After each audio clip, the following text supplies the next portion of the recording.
against the stream. It don't matter what race or creed or color. You love this land and you're my brother.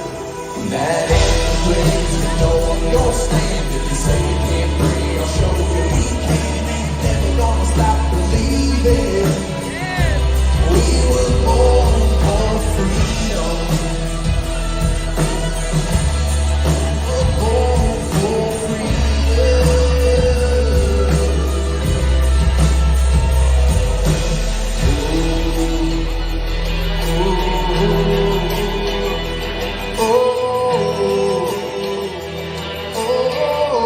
We were born for freedom. Happy Pride Month. Woo. We love the gays. We love the gay. I do. Not everyone does. Welcome, Ragers. Welcome. Welcome to the Ultra Maggot Empire, where we are here to save the Republic. Hashtag uncancelable. Hashtag the 1A Army. Hashtag we are the Republic. Hashtag we tired of they shit. We are tired of their fucking shit. It's Pride Month. It's rainbows and unicorns everywhere you go. Needless to say, I was thinking, I've been wanting to do this episode all month. I have an incredible interview that I did with a trans person who is on our side and who explains a lot of how this became what it is from the trans perspective. But I was just, I was thinking about high school.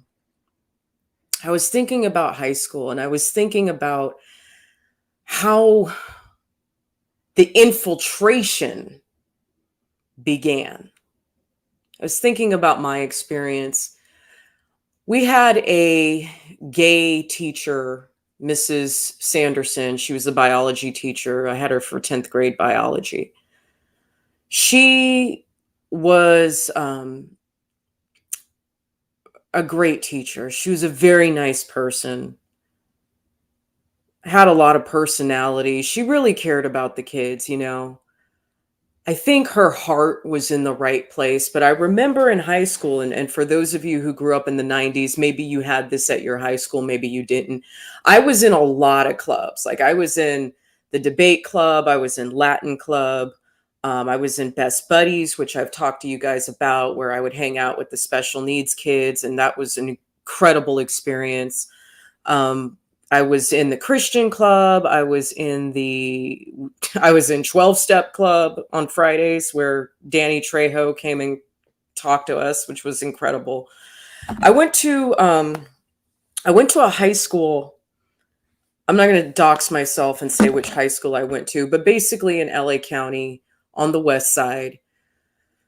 Sony Studios, which used to be MGM Studios, was right up the street. So our school had gotten a lot of money from Sony Studios for like our film program and computers and other equipment and things like that. We were definitely we were very competitive in sports. And I went to school with a lot of celebrities' kids. So even though my high school wasn't technically in Hollywood, it was basically the Hollywood of the West Side. And if you don't know LA, the studios are kind of spread out. So you have Warner Brothers Studios, that's in the Valley. You have Paramount Studios, that's in South Hollywood. Okay. And then you have Sony Studios. You can Google it if you want to know what city I grew up in. I'm not going to say it. All of LA is Hollywood, basically. That's what I'm trying to say. And it never dawned on me until, the past couple of years, how deep the indoctrination is, how deep the indoctrination was. We had a club in high school called the Tolerance Club. And there were only about maybe 5 or 6 gay kids that were in the club. And like I said, Miss Sanderson was, the leader of it. And back then, the tolerance movement for LGBT, which by the way, back then it was only called gay and lesbian. And then they added the bisexual, and then they added the trans. And then over the past 10 years, they added all the other letters of the alphabet. Back then, when it was just gay and lesbian, all it was about was learning how, not learning, but just being friends with people who were gay and not giving them shit for it. Okay. And this is how the movement started, at least from my perspective. All it was about was just humanizing gay people so they weren't being bullied and harassed. And then over time, as we all know, it went from tolerance to then it became the acceptance movement. Okay. And meaning, I mean, I don't know what the motivation behind that was, but basically meaning like, you're equal, we're not going to we're going to treat you like everyone else, blah, blah, blah. Okay. Well, no shit, Sherlock. Yeah, you're equal. You're equal as human beings. Everyone deserves dignity. Homeless people deserve dignity. People with handicaps deserve dignity. Gay people deserve dignity. Yeah, no shit. We all know that. Okay. And then somewhere along the line, as Clue says, the Skittles Mafia, I'm sorry, the Skittles Cartel, and that's what we're going to refer to them as. And we're going to watch a video from Clue later. Somewhere down the line, it became about more. It became about control. It became about narcissism. It became about ignoring family. It became about demonizing straight culture and traditional family and traditional couples. And as we see today in 2022, Pride is now a month. When I was a teenager, you guys know how long Pride was? Anyone say in the comments how long Pride was in the 90s? It was one weekend. Pride used to be 2 fucking days. And now they get their whole month.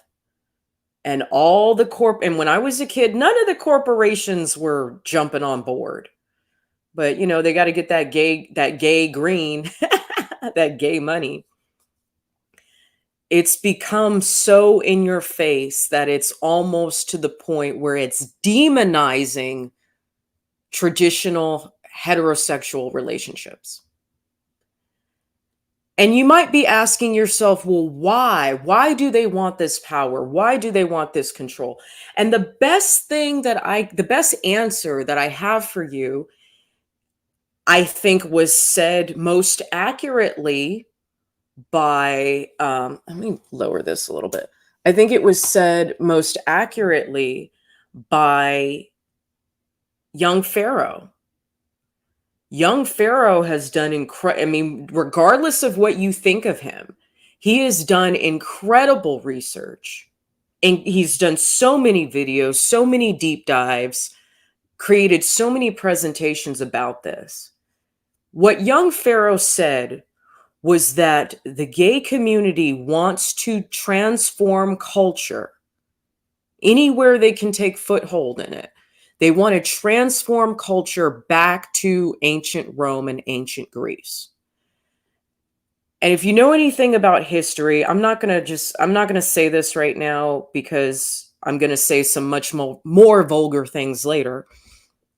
But essentially, ancient Rome and ancient Greece was a free-for-all kind of sexual liberated culture.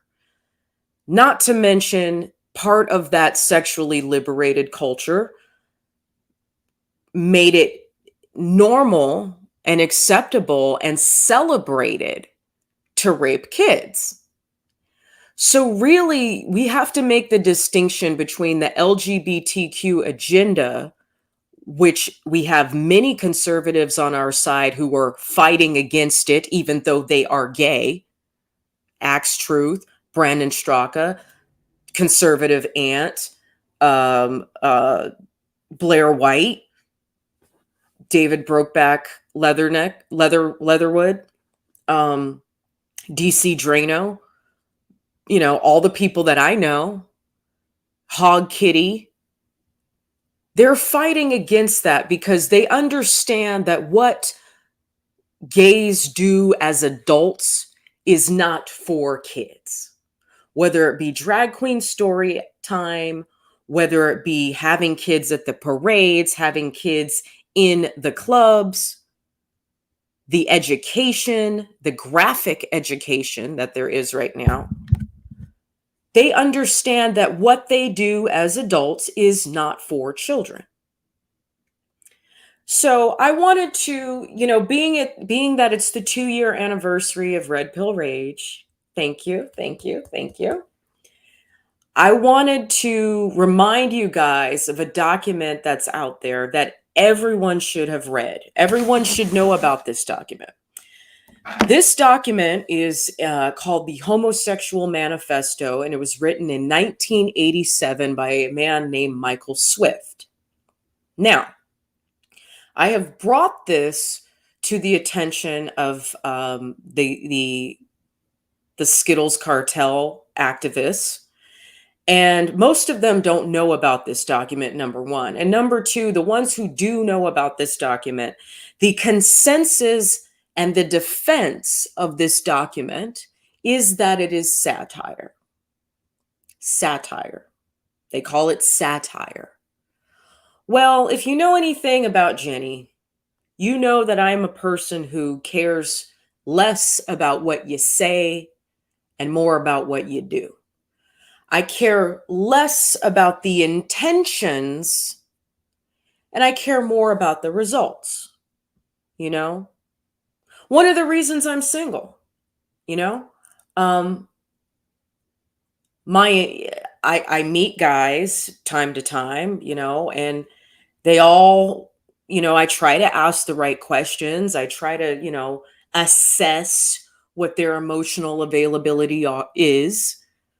I ask what they're looking for, and I get the same answer from all of them. Oh yeah, I'm looking for a relationship. I want to be, I want to be exclusive. Okay. And then I'm like, okay, cool. Then that's now we can go on dates together. Okay, cool.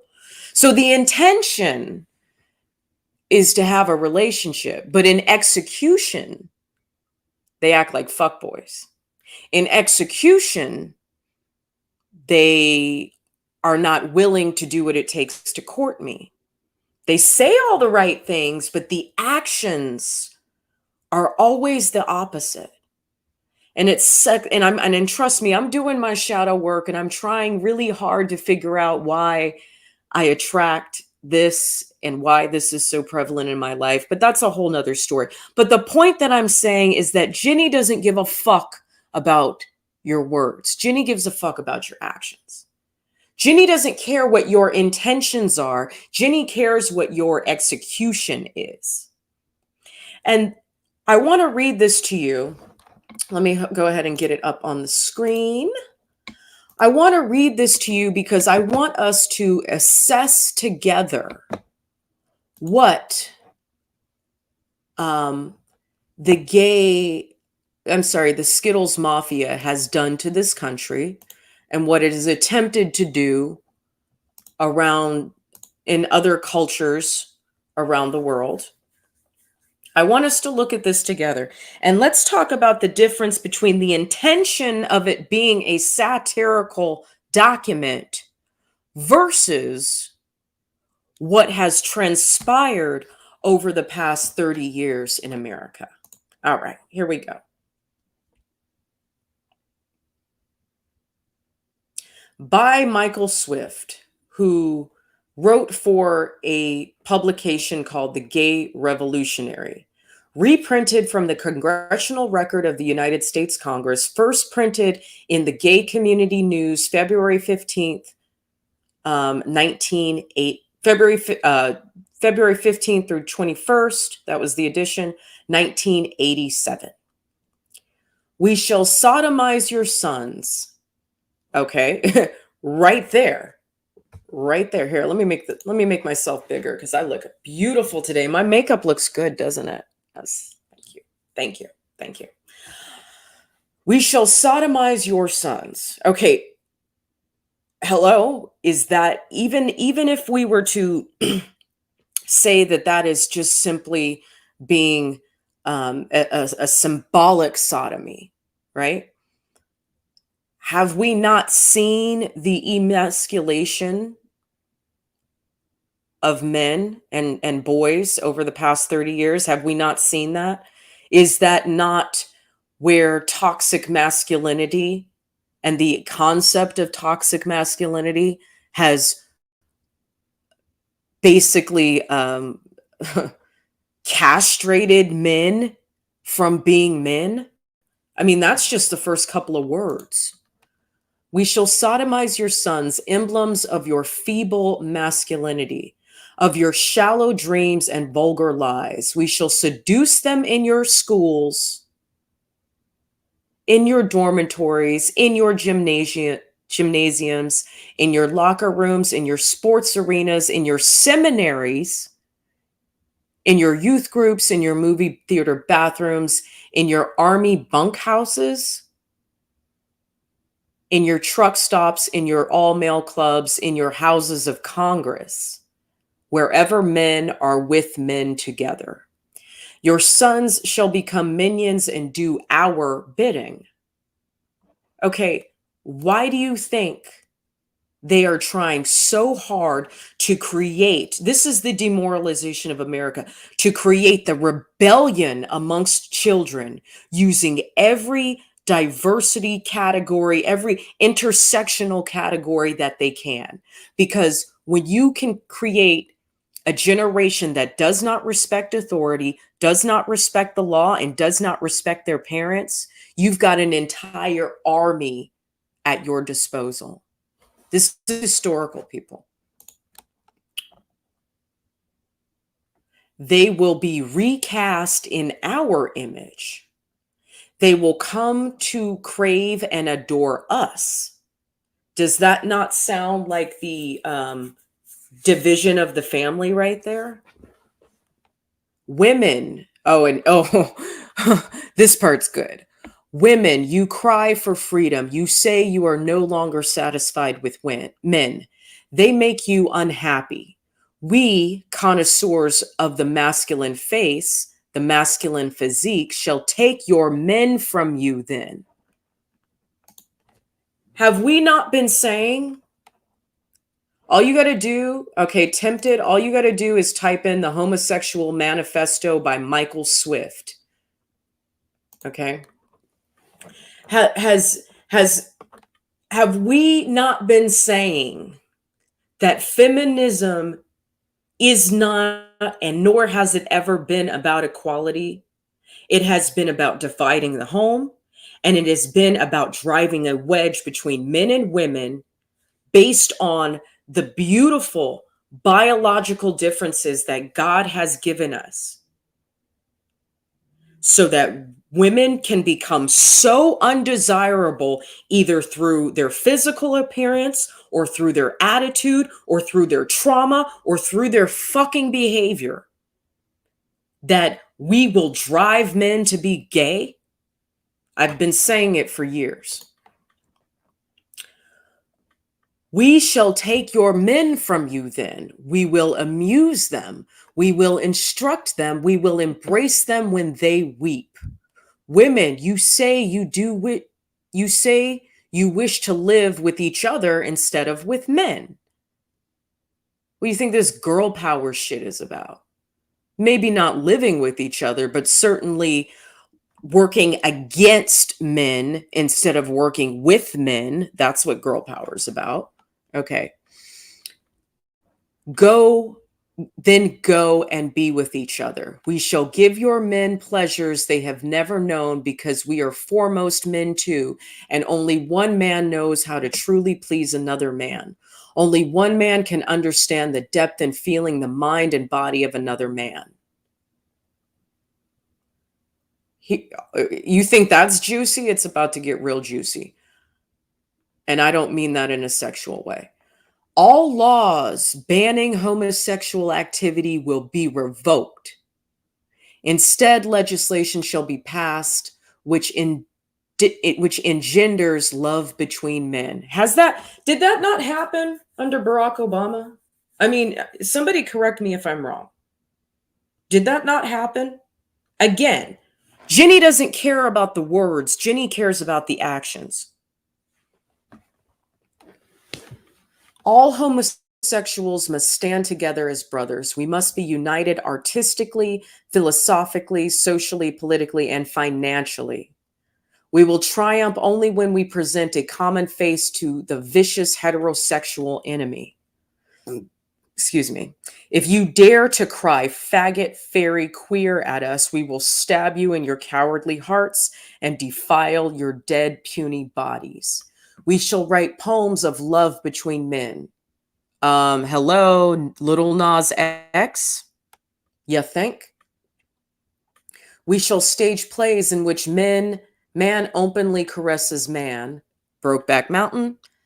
We shall make films about the love between heroic men, which will replace the cheap, superficial, intimental, insipid, juvenile, heterosexual infatuations presently dominating your cinema screens.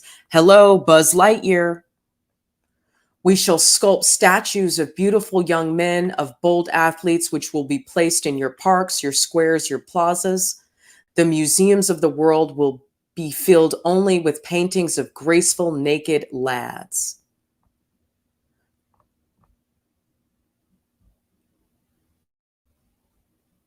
Our writers and artists will make love between men fashionable, and we will succeed because we are adept at setting styles. We will eliminate heterosexual liaisons through the usage of redeeming the rainbow, 203 devices of wit and ridicule, devices which we are skilled in employing. Hello, glad. I made a whole video about this 2 years ago. I taught you guys, I went into the GLAD website and I showed you guys the metrics that they use to infiltrate and basically blackmail entertainment companies into presenting more gay characters, more gay sex scenes, and more gay kissing scenes. I showed this to you 2 years ago. We will unmask the powerful homosexuals who masquerade as heterosexuals. You will be shocked and frightened when you find out that your presidents and their sons, Joe Biden, your industrialists, your senators, your mayors, your generals, your athletes, your film stars, your television personalities, your civic leaders, your priests are not the safe, familiar, bourgeois, heterosexual figures you assumed them to be. We are everywhere. We have infiltrated your ranks. Be careful when you speak of homosexuals, because we are always among you. We may be sitting across the desk from you. We may be sleeping in the same bed with you. There will be no compromises.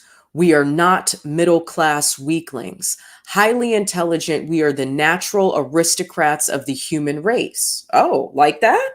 Like that? Okay. And steely-minded aristocrats never settle for less. Those who oppose us will be exiled. Hello, cancel culture. Cancel culture, hello. Are we not already experiencing that? I'm telling you, Queen Mata, this document was written before you were born. Queenie, this document was written when I was 5 years old. And I watched it play out from the 80s to the 90s to the 2000s to the 2010s and all the way up till today. Baby girl, I'm trying to teach you something. Thank you for being here. I love you.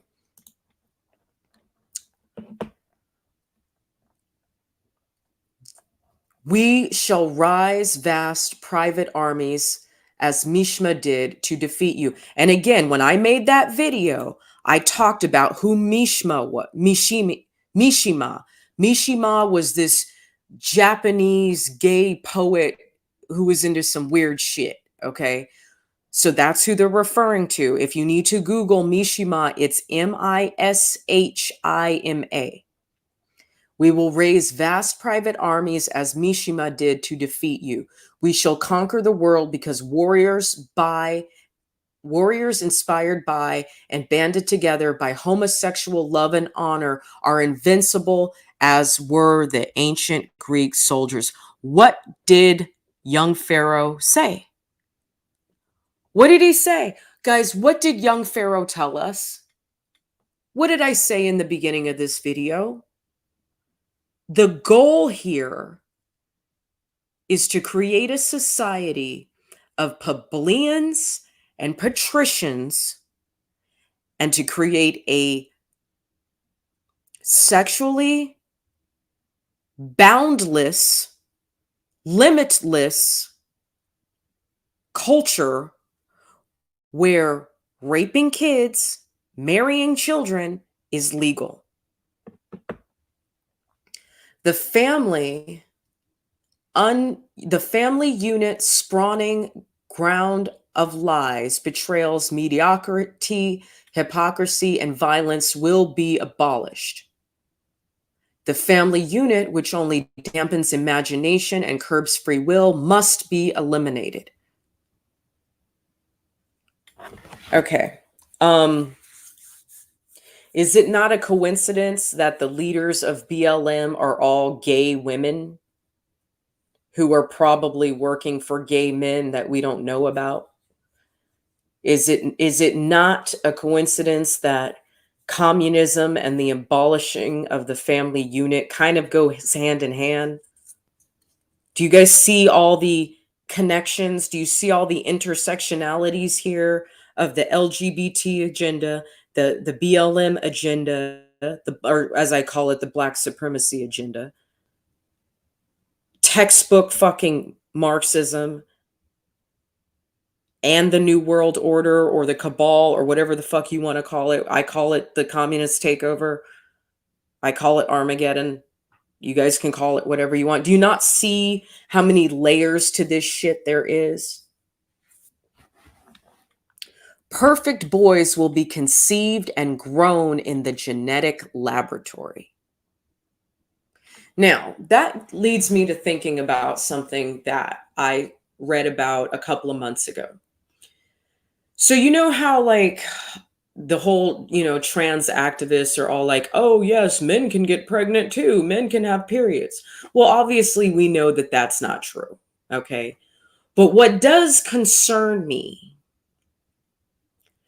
is that there actually was a uterus transplant that was done, I believe, in South America. Maybe, I don't know how many years ago it was. I forgot. But I read a story about a uterus transplant, and the individual who got it ended up dying. Clearly, you can't put female organs into a male body. Like, hello, science. Trust the science, right? But what does concern me is that the elimination of the family, with the amount of money that the gays have, like they're literally going to try to do this. They're going to try to do this. Creating, what does it say? Perfect boys will be conceived and grown in the genetic laboratory. I mean, you think about test tube babies, you think about cloning sheep. And I know this is very like sci-fi, but some of the technology that's been developed since the 90s, it kind of makes you wonder, like, are they going to try to do uterus transplants Like, is the technology ever going to get good enough to where it can be done? Like, maybe with some fucking cyborg biomedical, biotechnical device that gets created, like if it could get done. It's very unsettling. They will be bonded together in communal setting under the control and instruction of homosexual savants. All churches who condemn us will be closed. Our only gods are handsome young men. We adhere to the cult of beauty, moral, and aesthetic. All that is ugly and vulgar and banal will be annihilated. Since we are alienated from middle-class heterosexual conventions, we are free to live our lives according to the dictates of the pure imagination. For us, too much that is not enough. Too much is not enough. What did I just say? What did I say in the beginning of this video? I said in the 90s it was tolerance, and then it became acceptance, then it became celebration, and now it's blackmail. What did I say? I said in the 90s Pride was one weekend, and now it's an entire month. For us, too much is not enough. The exquisite society to emerge will be governed by an elite comprised of gay poets. One of the major requirements for a position of power in the new society of heteroeroticism will be indulgence in the Greek passion. Any man contaminated with heterosexual lust will be automatically barred from a position of influence. All males who insist on remaining stupidly heterosexual will be tried in heterosexual courts of justice and will become invisible men. We shall rewrite history, history filled and debased with your heterosexual lies and distortions. We shall portray the homosexuality of the great leaders and thinkers who have shaped the world. We will demonstrate that homosexuality and intelligence and imagination are inextricably linked, and that homosexuality is a requirement for true nobility, true beauty in a man. We shall be victorious because we are fueled with the ferocious bitterness of the oppressed who have been forced to play seemingly bit parts in your dumb heterosexual shows throughout the ages. We too are capable of firing guns and manning the barricades of the ultimate revolution. Tremble, heterosexual swine, when we appear before you without our masks.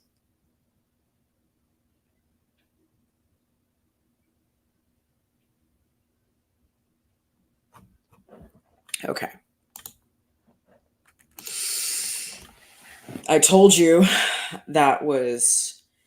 it's tough for me to read that because every time I read it, it's so vulgar and graphic, and it makes me feel dirty just reading it. Like, I need to go take a shower now.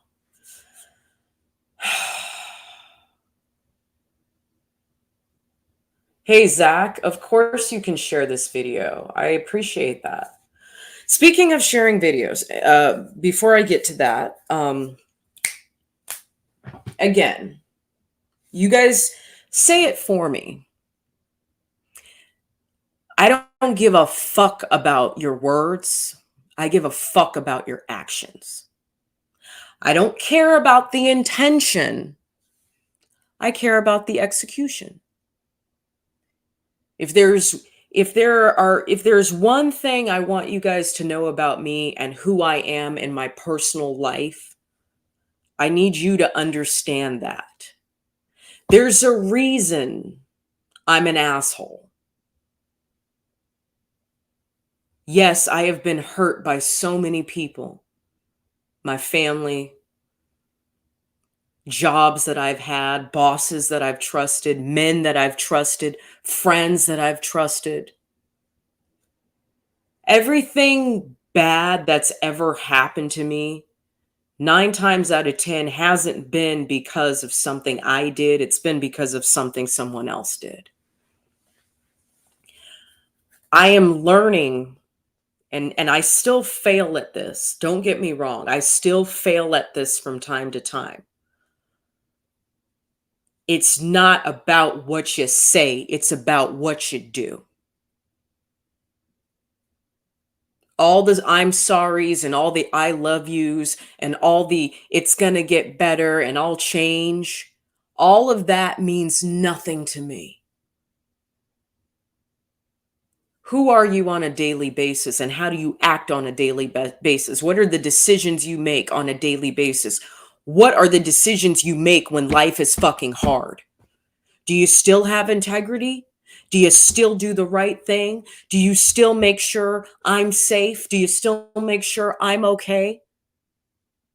Because if you don't do those things, you're a piece of shit in my book, and you can go fuck yourself. And I have no problem exposing you. Okay. I want you to understand why we can no longer negotiate with these fucking terrorists. Because although Michael Swift intended this document to be satire, we can go through this document line by line and cite things that have happened since 1987 to usher in the Greek Renaissance that they're trying to create. You want to know when it all changed? I'm going to tell you guys when it changed.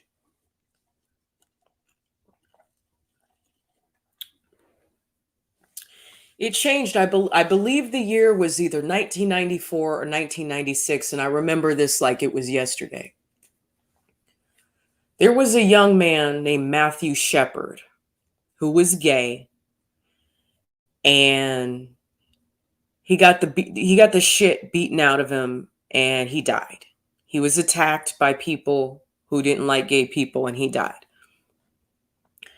The reason I bring up his name is because in retrospect, I'm starting to look back and I'm starting to see that Matthew Shepard was kind of the George Floyd of the gay movement. Because once Matthew Shepard died and it became this worldwide and national outcry for equality, that's when the gays really started infiltrating and really started getting what they fucking wanted. Just like Black Lives Matter. Matthew Shepard was the George Floyd of the time. And even though it didn't, it's not like gays were like rioting in the streets and like, trying to kill cops and setting off fireworks and setting buildings on fire. The gays weren't doing that. But I'm saying symbolically, like I said, I've been trying to figure out what fucking changed. What changed between 1987 and 2022? Matthew Shepard. That's what did it. If you guys want to read about what happened to him, go ahead. And you know what else I think kind of changed the tide? Remember that movie Philadelphia with Denzel Washington and Tom Hanks? You guys remember that movie? It's about the gay guy who dies of AIDS. He gets terminated by his employer. I believe he worked at a law firm or a financial firm, or I think it was a law firm.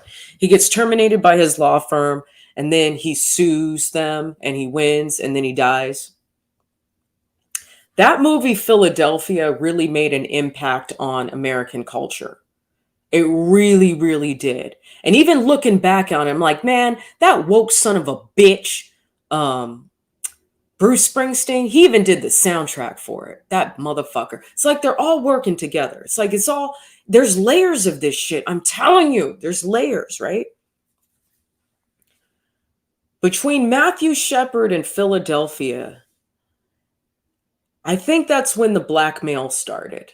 That's when we went from tolerance to acceptance to celebration to blackmail. And I'm going to go ahead and bring Clue, our friend Clue, my real life friend Clue. I'm going to go ahead and bring him in and let him finish stating what we're all thinking. Finish stating what I am so... I'm livid. I'm livid. And sometimes when I'm livid, it's not about me like screaming and like that's what I do in the streets. I don't do that in my personal life. But when I'm really livid, I can't even fucking talk anymore. So I have to bring other people in to say what I'm feeling so I don't fucking throw a chair through the window. And I'm not violent like that, but sometimes I be thinking about it. The only way that I can kind of get my anger out of my system. You guys are going to laugh. This is kind of funny. I like to drive on people's grass, and I have these fantasies about running over people's trash cans in the work van. That's the extent of my that's the extent of my violence. Just want to fucking drive over people's trash cans, you know. That's my fantasy. But without further ado, let's go ahead and let Rob take over this conversation. I refuse. I refuse to negotiate. I refuse to. Yo, I refuse. I refuse to negotiate. I refuse to negotiate. That was horrible. I refuse to negotiate with the Skittles cartel. You know who the Skittles cartel is? Taste the rainbow. Yeah, them motherfuckers. I refuse to negotiate with them. I'm not going to do it. I'm not going to do it. Bring some of this light in. Too much, yeah. I'm not going to do it because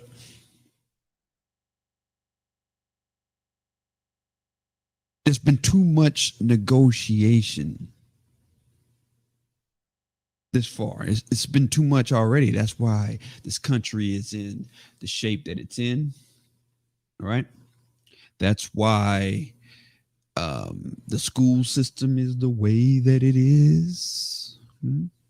That's why Hollywood movies and television shows and commercials are the way that they are. It's because of previous negotiation with the Skittles cartel. And you know who the Skittles cartel is? Taste the rainbow. Them niggas. Yeah. It's not homophobic because homophobe or homophobic ain't a word. It's not a word. It's a misnomer at that. The suffix phobe or phobia is an irrational fear of something. Ain't nobody scared of the fucking Skittles cartel. Nobody's scared of them. They're not. So there's no such thing as homophobe, which is a person. A phobe is a person who is having the irrational fear of whatever the suffix is. Oh, it brightened up. Cool. There's no such thing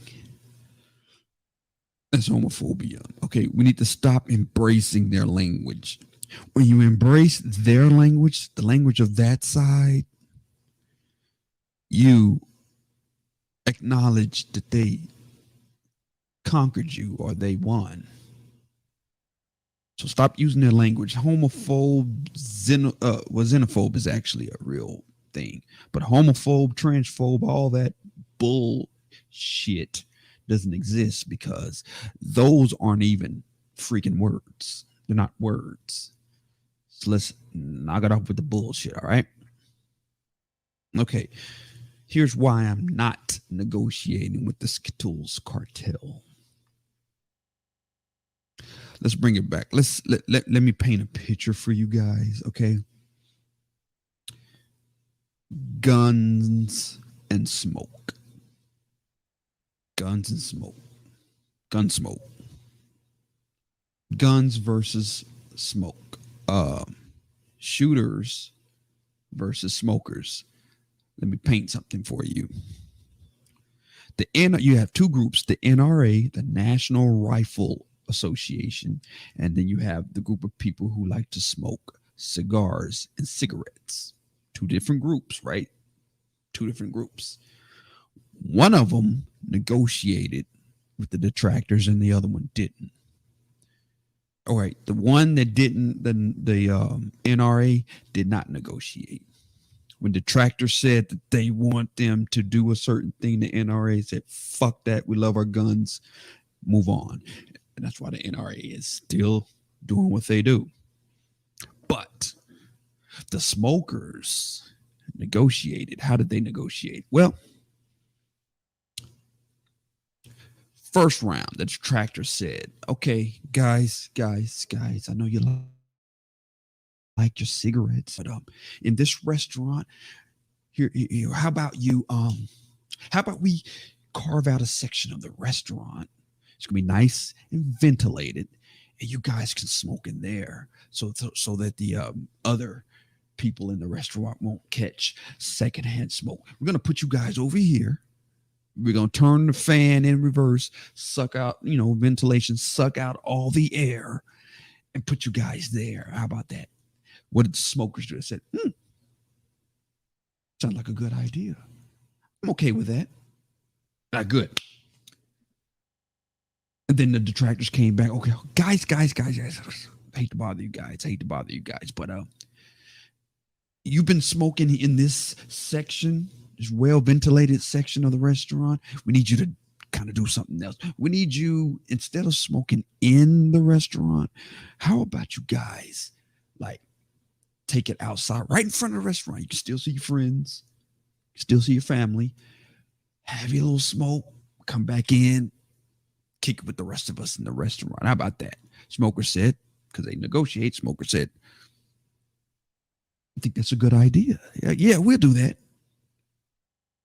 Number 3, detractor said, smokers, hate to be a prude, but you guys have been smoking in front of the restaurant where you can see your friends and family. I need you to do one favor. Instead of smoking in the restaurant, why don't you go across the street from the restaurant and smoke there? Yeah, right. You'll still be able to see your friends and family. Maybe if you have some binoculars or you got 20/20 vision, you'll still be able to see them through the window. But we need you guys to go across the street and smoke there. Smokers, because they like to negotiate, said, not bad. We can do that. Yeah. Number 4, detractor said, smokers, I'm being an asshole right now. You guys have been fair. You've been cooperative, and you've been smoking across the street from the restaurant. But we need you to do one more thing. Just humor us. Instead of smoking across the street from the restaurant, we need you to go all the way on another block somewhere where the customers can't see you, because they're a little offended that you are taking down these cancer sticks and all that. They don't like that. So why don't you go? You can still stay in the same zip code. So why don't you go? Yeah, we're on 8th Street. Why don't you go to 12th Street and smoke? Smoker said, "Oh, that's a push."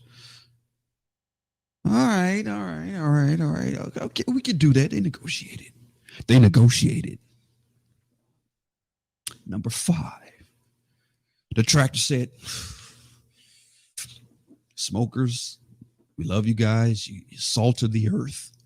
You have been smoking 3 or 4 streets down, and we love that.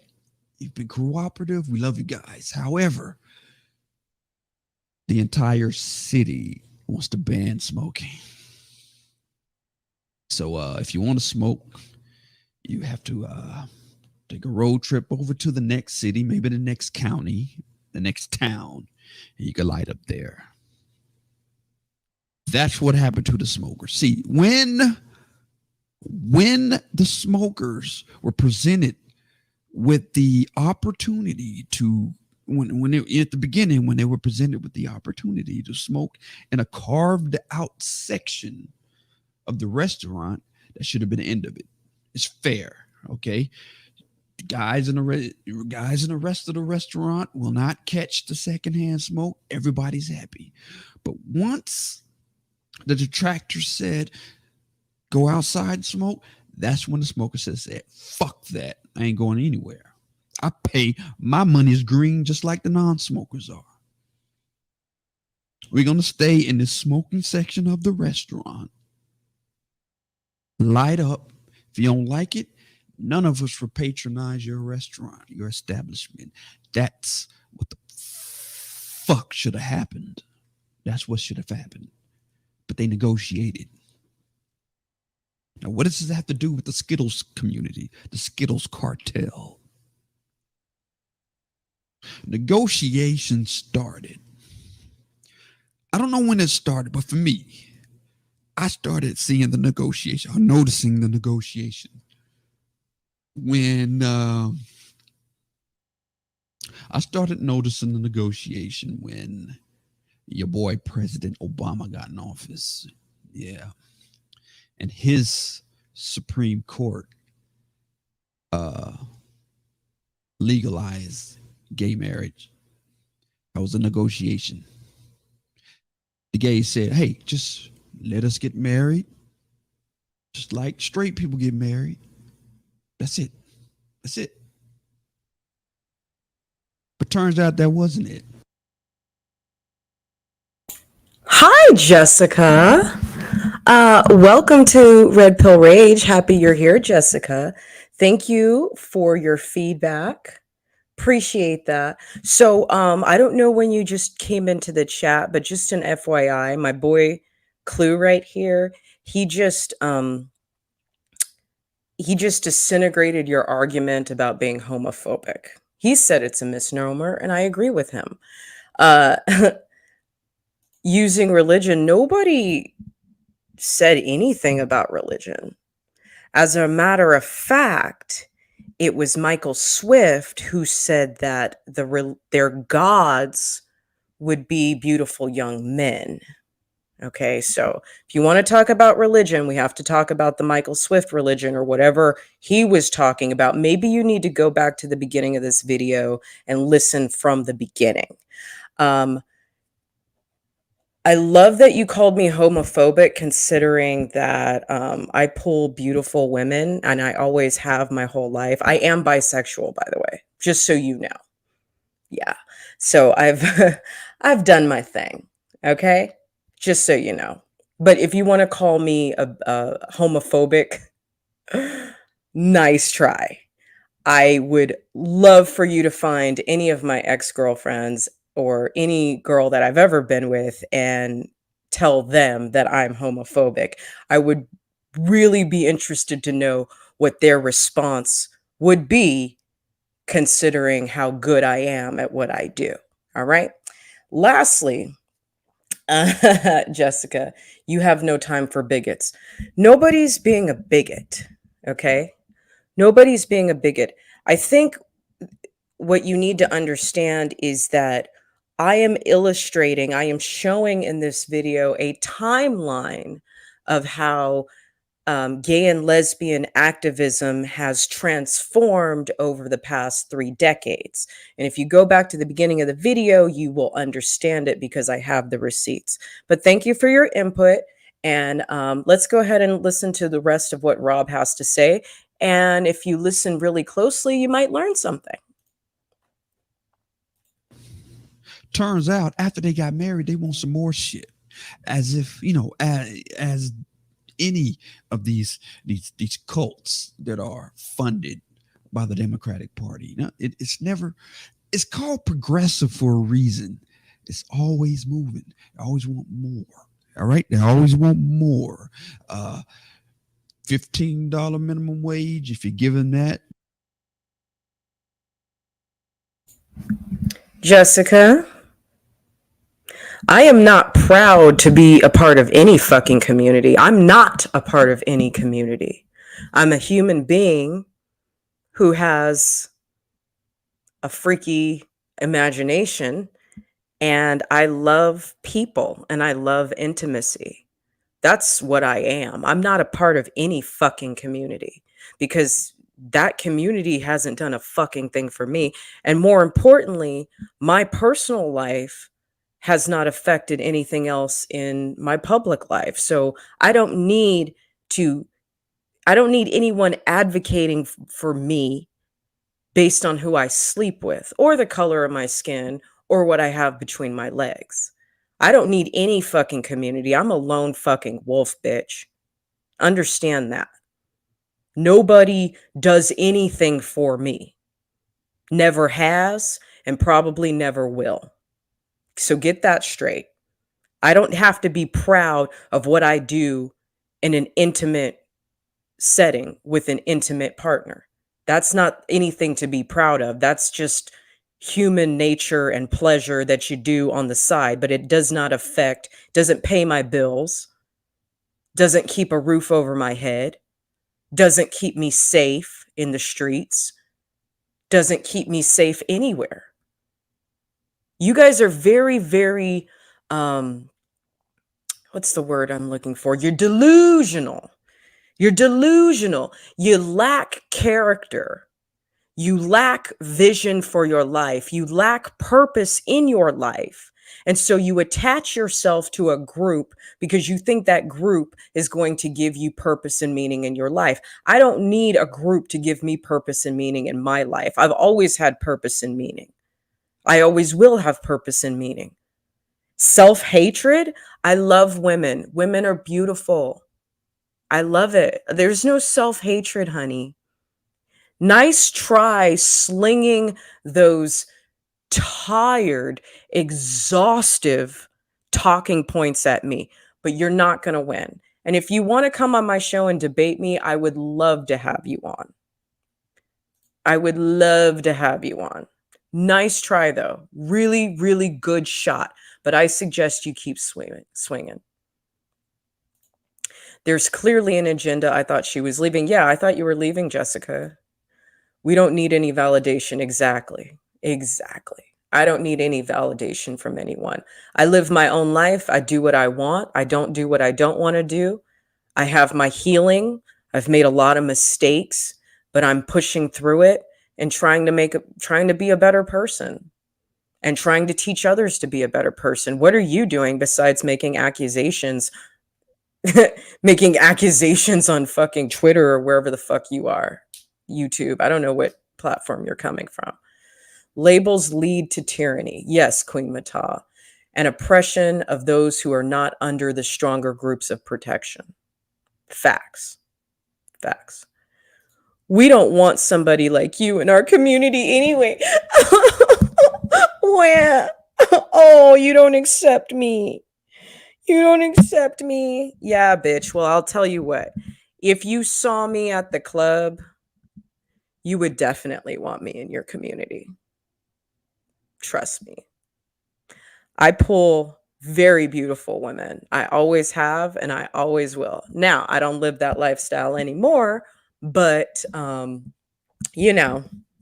if the opportunity presented itself, and if you were up to my standards, maybe I'd give you some too. Maybe, if you're lucky.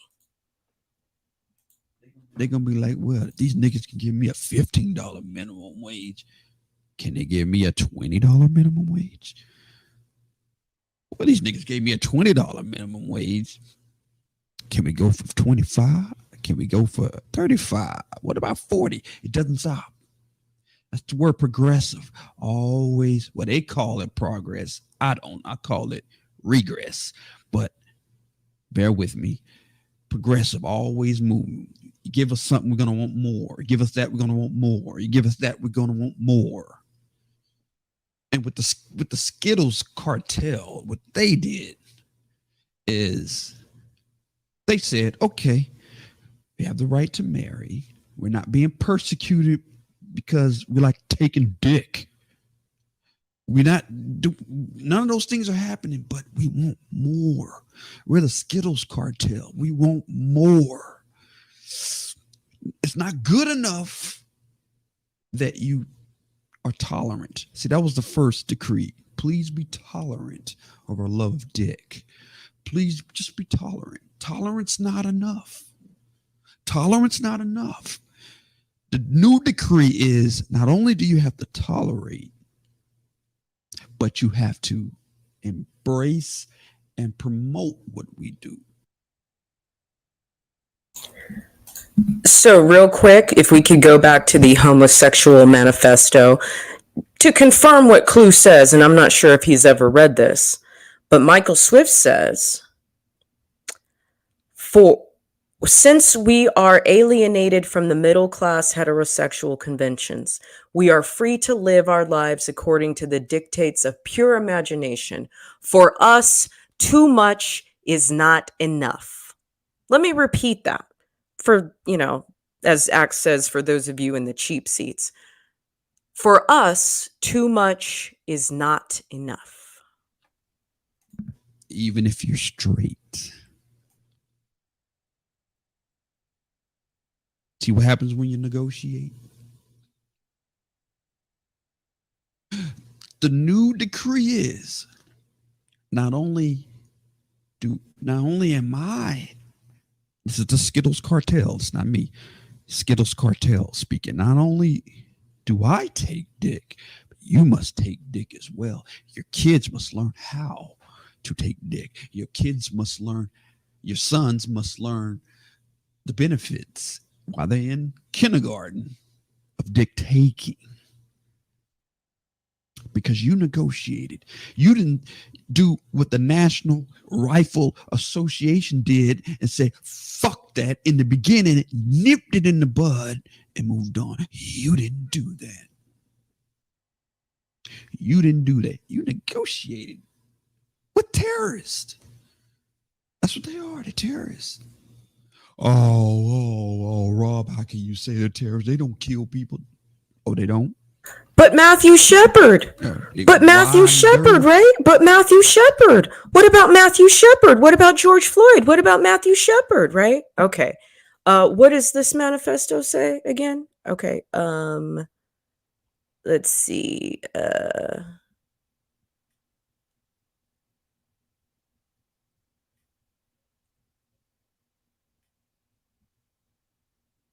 We shall sodomize your sons, emblems of your feeble masculinity, of your shallow dreams and vulgar lies. We shall seduce them in your schools, your dormitories, your gymnasiums, your locker rooms, your sports arenas, in your seminaries, in your youth groups, in your movie theater bathrooms, in your army bunkhouses, in your truck stops, in your all-male clubs, in your houses of Congress, wherever men are with men together. Your sons shall become our minions and do our bidding. They will be recast in our image. They will come to crave and adore us. Now, for those of you in the cheap seats, I didn't write this. Clue didn't write this. Donald Trump didn't write this. Christians didn't write this. Conservatives didn't write this. Libertarians didn't write this. You know who wrote this? A gay man who wrote for a gay publication in the 80s. So I'm just repeating back what was written by one of the LGBT NAMBLA weirdos. Well, they've rebranded it. Now it's called MAPS. Now it's called Minor Attracted Person. But it used to be called NAMBLA. Okay, so do some research and go figure it out. They riding for abortion. That ain't killing. The more of them around, the less children born. Some form of death, right? Eugenics. Stop it before it's born. Same thing. So you guys negotiated. And that's how they ended up in power. Me, I'm not negotiating. I don't negotiate with Skittles terrorists. I don't do it. The bedrock principle of the American government is that we don't negotiate with terrorists. Those fucking terrorists, they've proven it. They're terroristic up here. I'm not negotiating. So I don't give a fuck what the one of the founders of the manosphere says. Fuck him and fuck his idea. And not literally. That's it for now. Robin, cut. I'm out. There will be more. Don't negotiate with those Skittles people. Don't ever do it.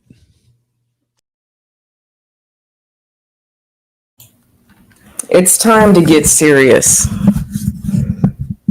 Every teacher, every drag queen, every activist, every sympathizer that you see, that you know in your personal life, you read them Michael Swift's homosexual manifesto published in 1987. And you ask them how much of it was intention and how much of it has been executed. And you show them, you measure through all of the policies that have been implemented, through everything that you see in the culture today. You ask them how much of this satire has come to pass, has come to fruition. Ask them. And then you can make them understand that this isn't about Matthew Shepard anymore. This isn't about bullying or being called names on the schoolyard anymore.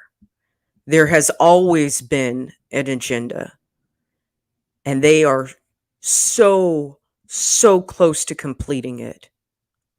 When they lower the age, when the gay community gets the age of consent lowered, it will be too late. Now, I'm not going to go on about the culture and the training and the grooming. I don't feel like I need to say anything more. Clue said a lot of it for me, but we're not going to negotiate anymore. If you go, even if you go to a club or a restaurant that has a gay brunch, a drag brunch, and you see parents in there with their kids, first you confront the owner of the restaurant or the general manager or whoever is managing on staff. You confront them. And then you go confront the parents.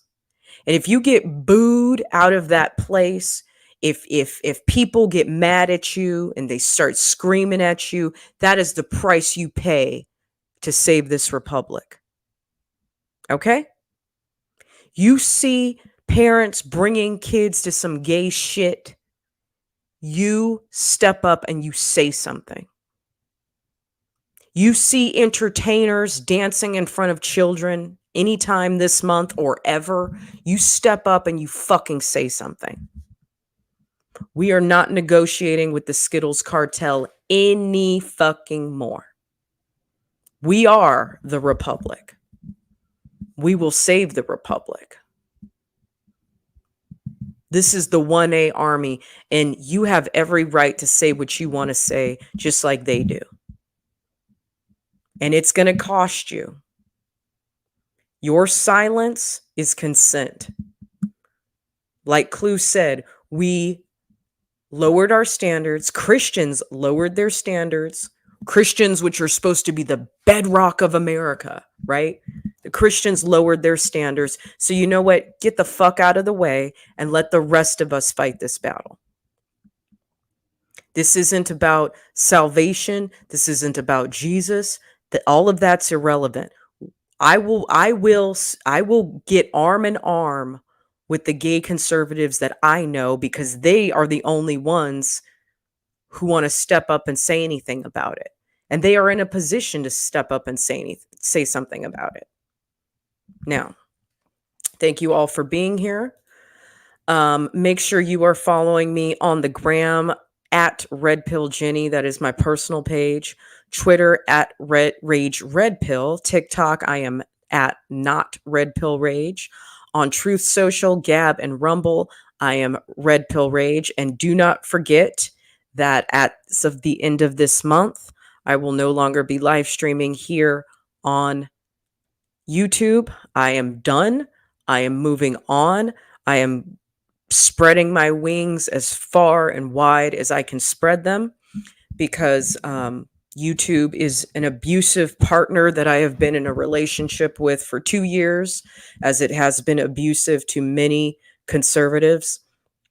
I am doing my own thing. I am building my own websites. I have 3 domain names right now.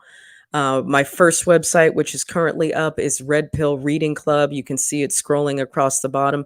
Make sure that you are liking and leaving comments either on Apple Podcasts or Spotify. I need you guys to support me through likes and comments and ratings, okay? Let's blow up my fucking podcast. Podcasting is where I began. Podcasting will be where I end. Well, it's not going to be where I end, but I'm so happy to be back on iTunes. It feels so good. All right. I love you guys. If you want to send me an email, I am redpill_rage@protonmail.com. Get on Truth Social. Get on Rumble. Okay. If you want the content, go to Rumble. Okay. I'm going to support the parallel economy, and I'm not fucking leaving. I'm not going anywhere. Plus, I've got my own websites. Okay. Queen Mata, thanks for being here. Clue, thank you for being here. Miss Jenny. Hi, Miss Jenny. Thank you for being here. Let's see. Mr. Brading was in here. I saw you earlier. Zach, if you're still in here. Miriam, hello. Good to see you. Let's go, Brandon. Fuck Joe Biden. Hell yeah. I feel, yeah, I'm wearing, we had this discussion, Jenny, about me wearing brighter colors. So that's what I'm doing. And I like this yellow. I think it's really pretty. And your boyfriend says, hello, sexy. I'm sure you guys talk all the time. Yeah. Pixar, Toy Story. You like Toy Story? Yeah. Well, the thing is, just don't go watch it. Just watch the old movies. Don't watch the new movies. Thank you, Miriam. I appreciate that. I love you guys. Have a good one. I have tons of content for you. Oh, Miss Mama Tina was in here earlier. I don't know if you're still here, but hello. Alex Bones, thanks for being here.